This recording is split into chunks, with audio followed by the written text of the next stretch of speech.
Learning to deal with creativity being an addiction has been a lifelong journey. I've been a daily writer for 28 years. And yeah, sure, I have my moments where I think I understand that drive, that itch, that pain, that something.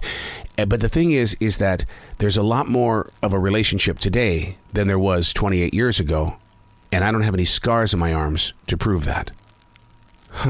Creativity, it's an addiction. Unplugged because we will always say yes to creativity. Totally uncut because we all make mistakes. So turn it into a tool. This is Arroe Unplugged. I don't know if it's the weather. I don't know if it's the time of season. I don't know if it's just a brain that's on overload. But my God, my dreams lately have just been so vivid. What about yours? Have you been dreaming? What do you put into those dreams? And do they have an impact on your wake-up hours? This dream I had last night, this is what it was about. We were given a choice to remain in the present place of now or go back in time anywhere between 6 to 60 years. Whatever the choice, we would have no voice. There couldn't be decisions made that would affect life growing forward. You would be where you wanted, but you couldn't be anything but a character, not a leader. Here's how I react to that dream. I believe that anybody, if given that choice to go back, would use their modern day knowledge as a tool or a weapon. I mean, come on, we're talking about 6 to 60 years back. Now, here's the twist in the dream. You can go back to the present, but you won't be seen. You could see, but nobody could see you. Would you agree to making a choice like this? In the dream, I made the move to go back. And once there, I felt tremendously lost. So I found myself going back to the present with no presence. Oh, yeah, guess what? I woke up from that dream totally stressed out and filled with a ton of anxiety. Yet, I could feel in my real world reality. Only to still wonder if in that dream, if I made the right choice.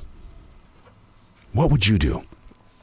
How would you handle it if you could go back 6 to 60 years, but you don't have a voice? All you are is you're just there. And you can come back to where we are right now, but you won't be seen. You can see, but they won't see you. Hey, it's Arroe. This is The Daily Mess, a chronological walk through an everyday world. I am a daily writer. This is the kind of stuff that I allow to move through me, and I document it with a writing instrument. And to have moments like this where we can have a conversation about how this dream had an impact beyond the 20 or 30 seconds it may have probably lasted. What do they say? It lasts maybe 2 minutes, 3, 15 minutes? I don't know the rules of dreams. I just know that sometimes they feel like a lifetime. This is The Daily Mess. I'm telling you, that sky this morning seemed darker than normal. I mean, it was 6:45 when I went outside, and it actually looked like it was 4:30 in the morning. I'm no weatherman. I don't know what this is all about. I mean, that walk this morning, I just kept looking at the sky going, okay, am I in that dream still? Am I really out here? I assumed maybe, there's rain in the forecast or there's a growing storm somewhere. But once I got on the radar, nothing. Absolutely nothing. The weight of a morning has the strength to make itself present for several minutes or several hours. The decision to stand still, though, generates what? Silence. So the mission inside of you has to become a move to find an outlet for what doesn't seem like an every other day. So what I do is I add music. I add noise to the moment. Something that says, yeah, this is what you do every day. This is how you're going to reconnect to this moment. It may be dark outside, but it's not dark inside. Not every morning is supposed to be a well-lit lift into another 24-hour period.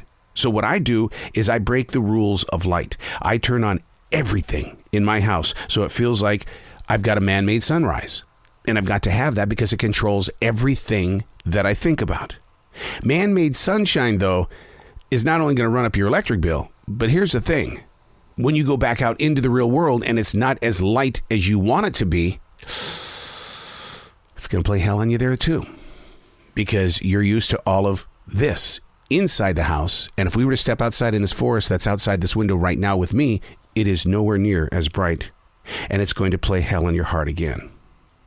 Learning to walk into a day that has somehow made a great impression on how you want it to turn out to be.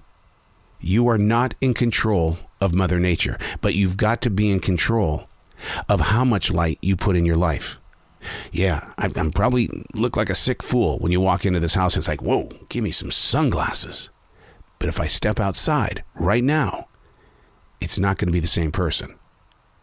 Light has that effect on each and every one of us, but how do you personally deal with that? This is the reason why I don't wear sunglasses, because I have to have light.